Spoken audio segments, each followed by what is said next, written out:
Hey everybody, welcome to Kimmel's Hour. It's probably time for another movie review. Tonight's movie, He's Watching You. So, explained before, a lot of movies, every movie comes out on a Tuesday on demand. But sometimes you get surprises on Friday, and good ones. This, I wouldn't say is a good one, but something I never heard of. A teenage investigating mysterious murders in a small town discovers a collection of VHS tapes that could reveal the identity of a notorious serial killer. I don't know. Just popped up. It is 6.0 on IMDb, but only 55 people rated it so far. So we're going to watch it tonight. Elizabeth Yu, Kyra Rosenthal, Vanessa Rubio. These are people I have no idea. I don't have no clue. And maybe I do, but I don't recognize any of their names. Hour and 42 minutes long. So let's turn this on to something new, a little scary. I don't know. I was going to watch Mission Impossible. I still haven't seen it. Maybe tomorrow night, not tonight. Let's go with this one. Let's do it. Stick around. I'll let you let me know what you think of my review. I'll let you know what I think of this movie. All right. I'll be back.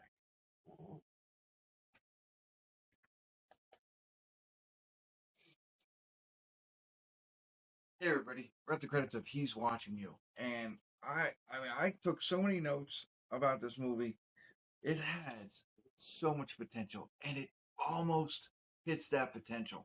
I mean, if you're like a fan of Scream, I Know What You Did Last Summer, Um, this is the movie for you. All those kinds of movies where you got a mysterious killer running around and nobody knows what's going on, or he's chasing teens, whatever, with a small backstory.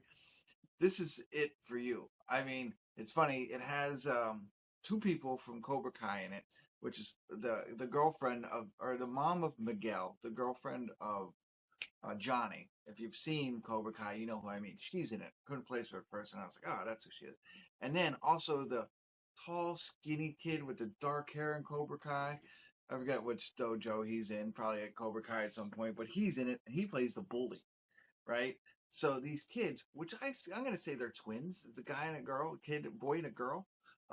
But she says he's the little brother, but I think they're around the same age, whatever.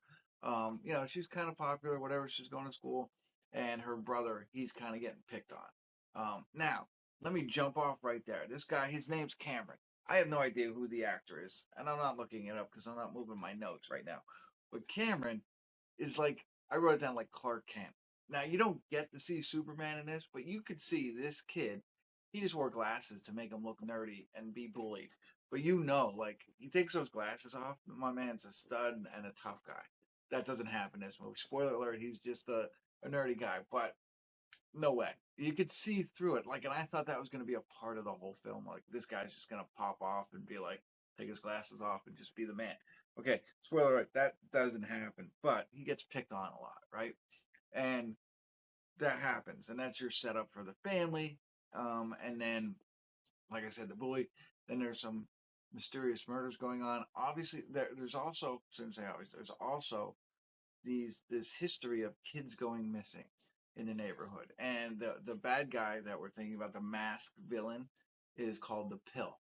And the our Clark Kent guy, is really enamored with it, trying to figure it out. He's photographing stuff like that. He's got the urban legend down about all this. But now it starts to impact them too. So people they party with perish, kind of thing, right? And so you're trying to figure out who it is and all that kind of stuff. And I've got my own theories throughout the whole thing. Loving it.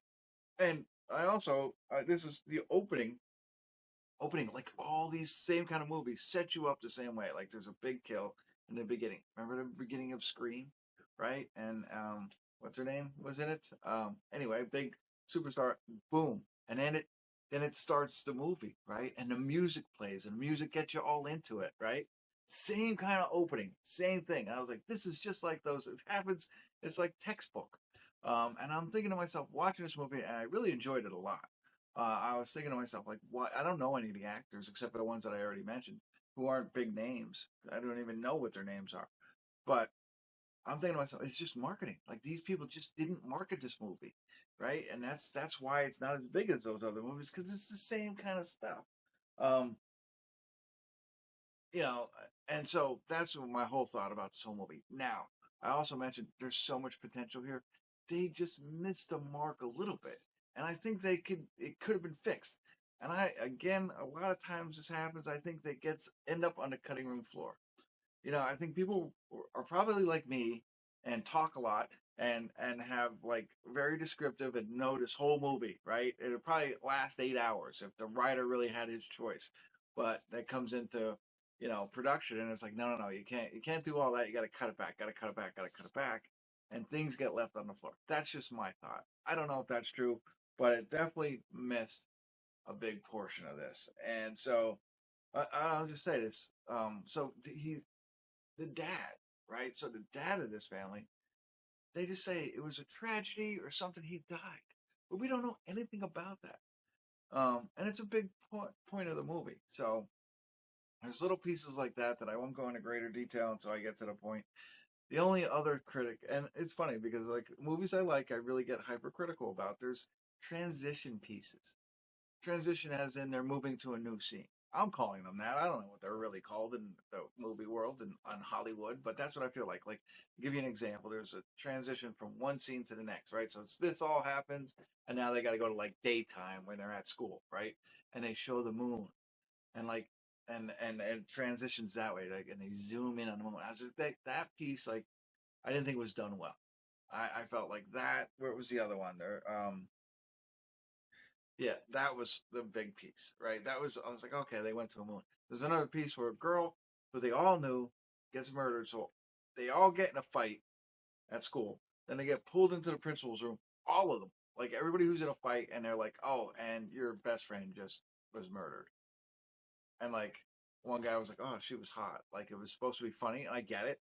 Like that I could see happening in movies, but it just was, and then it transitioned to the next scene, and it was just like that was like it just didn't make any sense to me. Like those kinds of things, they're the small little details that I think makes good movies great. And I still think this was good. And I enjoyed it a lot. I just want to see, do I have anything else? Oh, the other piece was that there's this VHS, as we read in the beginning, these VHS tapes that he's viewing, and they make it like it's a big thing. It's not. I don't think. I mean, yes, there are VHS tapes that he watches that kind of start to clue you in on what's going on, but it's not the key to everything. Like, I feel like there's probably more, and we didn't get to see them all, but there are VHS tapes. But I wouldn't put that as part of my synopsis for IMDb if I was writing it. All right, now I got to talk openly a little bit more. So I'm not going to spoil the ending, but spoiler alert, spoiler alert, spoiler alert. I'm going throughout this entire movie and I'm enjoying it and I'm guessing. And that's what I love. I'm like watching all the clues. Like, is it Cameron? Is it the sister? Is it the mother? Is it the father? Right? And that's like, who is it? And I'm all in on all this. And, they knock off some unnecessary characters. Okay, whatever. But what they decided to do, which again, I'm not going to say, the whole, like, why didn't they give us more of a backstory? How did his dad die? Like, what happened there? Like, we need that. And that should not end up on the cutting room floor. You got to cut out other things. I don't know what it is. But I could go back through this film and be like, if you needed to make it an hour and 49 minutes exactly, we need more about the father backstory because it just wasn't there. Like, how did he die? What did he die from? You need that whole piece. Okay, he doesn't have to be there in real time, and you don't have to see that father son bonding like I think you could have, welcomed in here. And I understand why he didn't like the daughter as much as he liked the son. Like, why is that? Like, there's nothing. And if it was there, I missed it. So they didn't do a good job of putting it out there. And, if they shared how he died or whatever. No, I know he worked at the movie theater, or at least he worked outside a movie theater sweeping. That's all we know. And that him and his son wear masks. That's it. That's all we know. There's so much there. And that is the 5%, the 10% that we needed to make this the Scream, the I Know What You Did Last Summer, the modern day kind of scary movie. And I think you would have knocked that out of the park. And I don't know, more people, I still think it's a great movie. Everybody should go see it if you like those kinds of movies. This is it. But it's missing that element. You throw that element in here, bam. You know what I mean? You're making a sequel. So there you go. That's what I got. Hopefully that was helpful. Passionate about it. I'm passionate about it and I'm critical when I like movies. And this one was one to like for me. All right. That's it. Thanks for tuning in. Kimmel's Irish Pub.